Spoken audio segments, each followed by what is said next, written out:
السلام علیکم ورحمۃ اللہ وبرکاتہ۔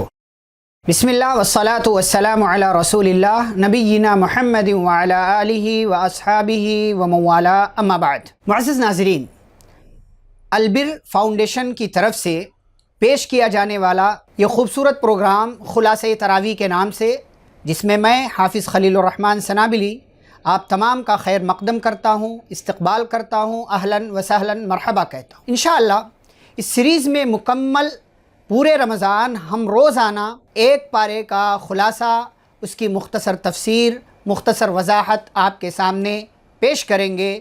آپ تمام احباب سے گزارش ہے کہ اپنے آپ کو اس پروگرام کا حصہ بنائیں تاکہ آپ کے لیے پروگرام نہایت ہی فائدہ مند ہو جائے۔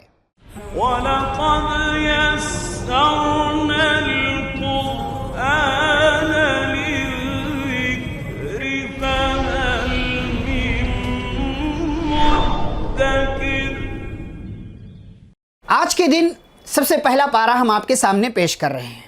قرآن مجید، قرآن کا مطلب ہے پڑھنا۔ وہ چیز جس کو بار بار پڑھا جائے اس کو قرآن کہا جاتا ہے۔ قرآن مجید اللہ رب العالمین کی کتاب ہے۔ اللہ نے اس کا انٹروڈکشن، اس کا تعارف خود اپنی زبان سے کروایا سورۃ الشعراء میں۔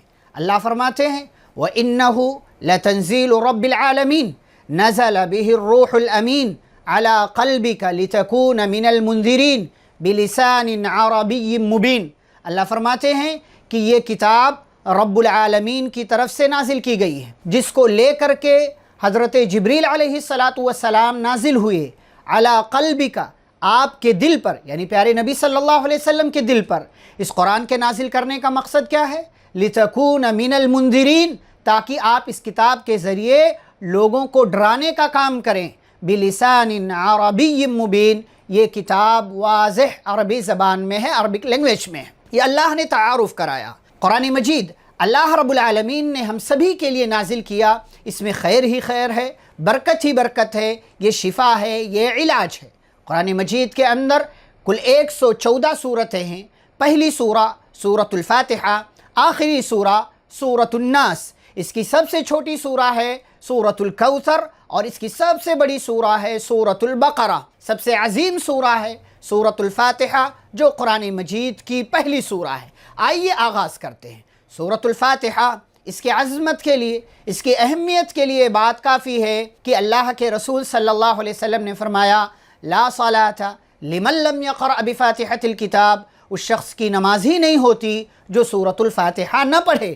نماز کی ہر رکعت میں امام ہو، مقتدی ہو، سری نماز ہو، جہری نماز ہو، اکیلا نماز پڑھ رہا ہو، جماعت کے ساتھ نماز پڑھ رہا ہو، ہر نمازی کے لیے ہر رکعت میں سورۃ الفاتحہ کا پڑھنا ضروری ہے۔ سورۃ الفاتحہ نماز کا ایک اہم رکن ہے۔ کوئی جان بوجھ کر چھوڑ دیتا ہے تو اس کی نماز ضائع ہو گئی، اس کی نماز ادا ہی نہیں ہوئی۔ سورۃ الفاتحہ جہاں ایک طرف اس کی اہمیت ہے، وہیں اس کی فضیلت یہ ہے کہ سورہ فاتحہ کے کئی ایک نام ہیں۔ اس کا ایک نام الرقیہ ہے، اس کا ایک نام الشفا ہے، یعنی یہ سورہ مکمل بیمار دلوں کے لیے، بیمار انسانوں کے لیے ڈاکٹر ہے، علاج ہے، شفا ہے۔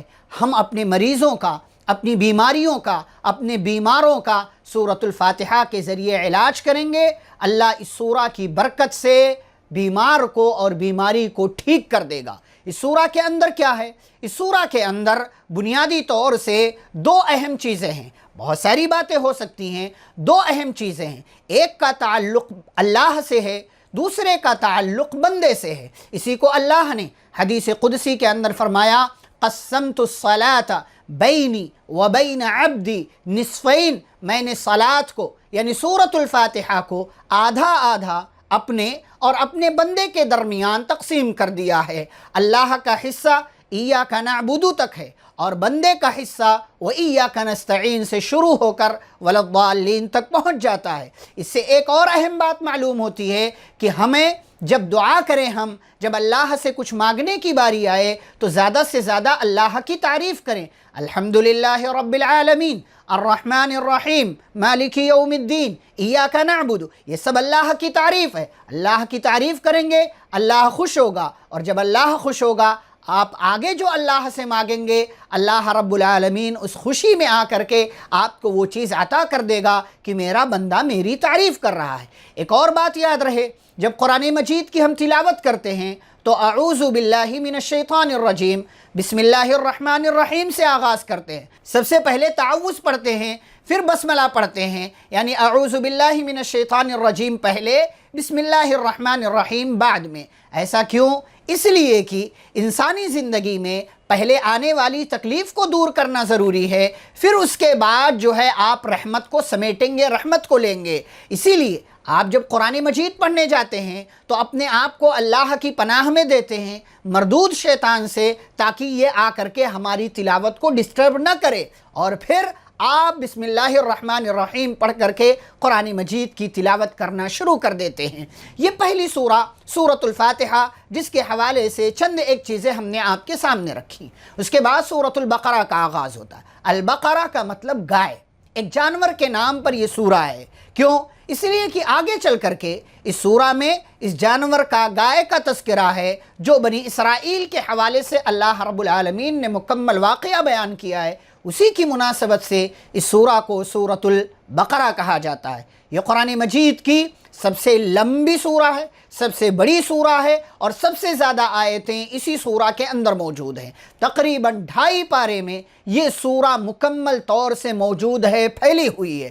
یہ سورہ مدنی سورہ ہے۔ اس سورہ کے اندر مکمل 286 آیتیں ہیں، اور اللہ رب العالمین نے اس سورہ کے اندر بہت سی باتوں کا حکم دیا ہے، بہت سے احکام بیان کیے ہیں، بہت سے مسائل کا تذکرہ کیے ہیں۔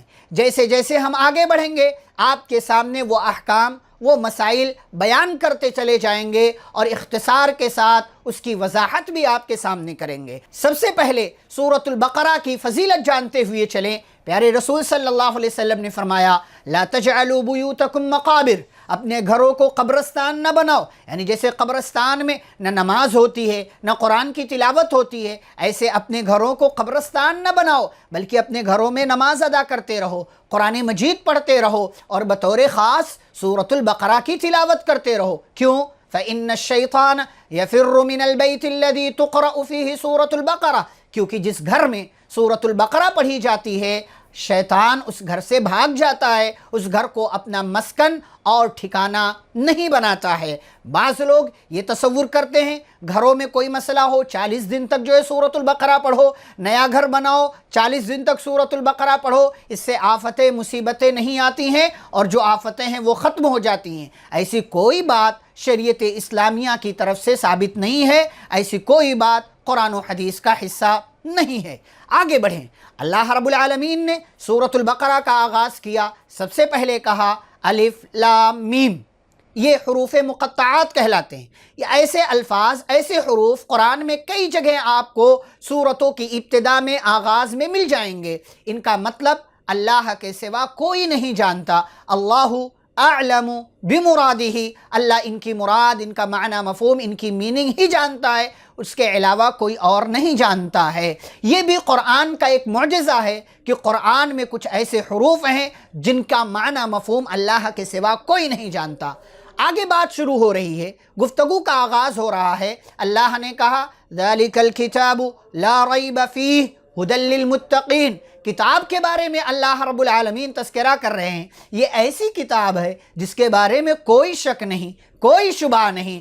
بدنصیب ہیں وہ لوگ جو اس قرآن سے اپنے آپ کو نہ جوڑیں، بدنصیب ہیں وہ لوگ جو قرآن مجید کی تلاوت نہ کریں۔ یہ کتاب ایسی ہے جس میں کوئی ڈاؤٹ نہیں، کوئی شک نہیں، کسی طرح کے شک کی کوئی گنجائش ہی نہیں ہے۔ قرآن نازل کرنے والا اپنی زبان سے کہہ رہا ہے ذَلِكَ الْكِتَابُ لَا رَيْبَ فِيهِ، یہ وہ کتاب ہے جس کے اندر کوئی شک و شبہ نہیں۔ پھر آگے بڑھیں۔ اللہ رب العالمین نے آگے 3 ٹائپ کے لوگوں کا تذکرہ کیا۔ آیت نمبر 3 سے لے کر کے آیت نمبر 20 تک 3 طرح کے لوگوں کا اللہ نے تذکرہ کیا۔ سب سے پہلے متقیوں کا، یعنی ایمان والوں کا تذکرہ کیا، ان کی صفات بیان کی کہ یہ لوگ تقوی اختیار کرتے ہیں، قیامت پر ایمان رکھتے ہیں، غیب پر ایمان رکھتے ہیں، نماز قائم کرتے ہیں، زکوٰۃ دیتے ہیں، اللہ نے جو کچھ دیا اس میں سے خرچ کرتے ہیں، آخرت پر یقین رکھتے ہیں۔ تو ایسے لوگوں کا بدلہ کیا ہے؟ ایسے لوگوں کا مقام کیا ہے، ایسے لوگوں کو کیا ملے گا؟ اولئک علی ھدی من ربہم واولئک ھم المفلحون، یہی وہ لوگ ہیں جو اپنے رب کی جانب سے ہدایت پر ہیں اور یہی لوگ کامیاب ہونے والے ہیں۔ پھر اللہ نے دوسرے گروہ کا تذکرہ کیا جنہیں کفار کہا جاتا ہے۔ اللہ نے فرمایا ان الذین کفروا سواء علیہم اانذرتہم ام لم تنذرہم لا یؤمنون، بے شک جن لوگوں نے کفر کیا آپ ڈرائیں نہ ڈرائیں یہ لوگ ایمان لانے والے نہیں ہیں۔ اور اللہ نے ایسے لوگوں کا انجام بتایا وَلَهُمْ عَذَابٌ عظیم، ان کے لیے بہت بڑا عذاب ہے۔ پھر تیسرے گروہ کا تذکرہ کیا جو نہ ادھر ہے نہ ادھر ہے، جسے منافق کہا جاتا ہے۔ اللہ نے اس کا تذکرہ کیا اور اس کا انجام بھی بتایا کہ ایسے لوگ یقینی طور سے گھاٹا، خسارہ اور نقصان اٹھانے والے ہیں۔ یہ سمم بکمن عمیون والی تفسیر ہیں، یعنی یہ گونگے ہیں، اندھے ہیں، بہرے ہیں، انہیں نہ دکھائی دیتا ہے، نہ سنائی دیتا ہے، نہ سمجھ میں آتا ہے، اس لیے کہ نہ دیکھنا چاہتے ہیں، نہ سننا چاہتے ہیں اور نہ سمجھنا چاہتے ہیں۔ اس کے بعد اللہ رب العالمین نے آیت نمبر 21 میں 21 میں اس قرآن مجید کا سب سے پہلا آرڈر اور حکم جو ہے نازل کیا دیا، وہ کیا ہے؟ یا ایھا الناس اعبدوا ربکم الذی خلقکم، اے لوگو اپنے رب کی عبادت کرو جس نے تمہیں پیدا کیا، تم سے پہلے کے لوگوں کو پیدا کیا۔ عبادت کیوں کرو؟ لعلکم تتقون، تاکہ تم متقی بن جاؤ۔ اللہ نے صرف ایمان والوں کو اپنی عبادت کا حکم نہیں دیا، فرمایا یا ایھا الناس، اے لوگو اپنے رب کی عبادت کرو۔ اللہ نے قرآن میں جو سب سے پہلا آرڈر دیا ہے اسی کی وجہ سے، اسی مقصد کے تحت اللہ نے انسانوں اور جناتوں کو پیدا بھی کیا، جیسا کہ اللہ نے سورۃ الذاریات کی آیت میں کہا وَمَا خَلَقْتُ الْجِنَّ وَالْإِنسَ إِلَّا لِيَعْبُدُونَ، میں نے جناتوں کو، انسانوں کو صرف اپنی عبادت کے لیے پیدا کیا۔ اور جب یہ پیدا ہو گئے، قرآن نازل ہونے لگا تو اللہ نے کہا یا ایھا الناس اعبدوا، اے لوگو اپنے رب کی عبادت کرو جس نے تمہیں پیدا کیا، اور تمہارے پیدا کیے جانے کا مقصد بھی یہی ہے۔ آگے بڑھیں، آگے اللہ رب العالمین نے آیت نمبر 23 میں یہ بات ذکر کی، مکہ والے قرآن کے تعلق سے شک میں مبتلا تھے کہ یہ قرآن گڑھ لیا گیا ہے، اپنی طرف سے بنا لیا گیا ہے، یہ رب کا کلام نہیں ہے۔ اللہ نے جواب دیا کہا وَإِن كُنتُمْ فِي رَيْبٍ مِّمَّا نَزَّلْنَا عَلَىٰ عَبْدِنَا فَأْتُوا بِسُورَةٍ مِّن مِّثْلِهِ، اگر اس کتاب کے بارے میں جس کو ہم نے اپنے بندے پر نازل کیا ہے اس کے سلسلے میں تمہیں شک ہے تو جاؤ اس جیسی ایک سورہ بنا کر کے لے آؤ، اور جس کو چاہو اللہ کو چھوڑ کر بلا لو اگر تم اپنے دعوے میں سچے ہو۔ اللہ نے کہا فَإِن لَمْ تَفْعَلُوا وَلَن تَفْعَلُوا، اگر تم نے ایسا نہیں کیا اور تم کر بھی نہیں سکتے تو فَاتَّقُوا النَّارَ الَّتِي، تو اس آگ سے ڈرو جس کے ایندھن انسان اور پتھر ہیں، اُعِدَّت للکافرین، اور جو کافروں کے لیے تیار کر دی گئی۔ یہاں ایک عقیدے کا مسئلہ وہ یہ کہ جہنم تیار کی جا چکی ہے۔ بعض لوگ جنت اور جہنم کا انکار کرتے ہیں، اللہ نے پاسٹ کا لفظ یوز کیا، وعدت ماضی کا لفظ اللہ نے استعمال کیا ہے کہ جہنم تیار کی جا چکی ہے، کس کے لیے؟ للکافرین، کافروں کے لیے۔ آگے بڑھیں، اللہ رب العالمین نے آگے چل کر کے جنت کا تذکرہ کیا ہے۔ پھر آگے اللہ رب العالمین نے ایک بڑی اہم بات بتائی، فرمایا اے انسانوں یہ کائنات اللہ نے تمہارے لیے بنائی ہے۔ هو الذی خلق لکم ما فی الارض جمیعا، وہی وہ ذات ہے جس نے تمہارے لیے زمین کی تمام تر چیزوں کو بنایا ہے، یعنی اللہ نے ہمارے لیے زمین کی تمام تر چیزوں کو پیدا کیا ہے۔ یہ اللہ کا ہمارے اوپر احسان ہے، لہٰذا اس احسان اور اس نعمت کے شکر کے طور پر ہمیں چاہیے کہ ہم اللہ رب العالمین کی عبادت کریں۔ آگے اللہ رب العالمین نے آیت نمبر 30 سے لے کر کے 37 میں آدم علیہ السلام کی پیدائش کا، ان کی تخلیق کا تذکرہ کیا ہے۔ اللہ رب العالمین نے فرشتوں کے سامنے ایک بات ذکر کی کہ میں زمین میں جو ہے اپنا جانشین، اپنا خلیفہ بنانے والا ہوں۔ یہ لفظی معنی ہے، ورنہ اللہ کا کوئی جانشین نہیں ہے، اللہ کا کوئی خلیفہ نہیں۔ یہ دراصل زمین کی خلافت کی بات ہو رہی ہے کہ جو جا کر کے زمین میں حکومت کرے گا۔ تو فرشتوں نے کہا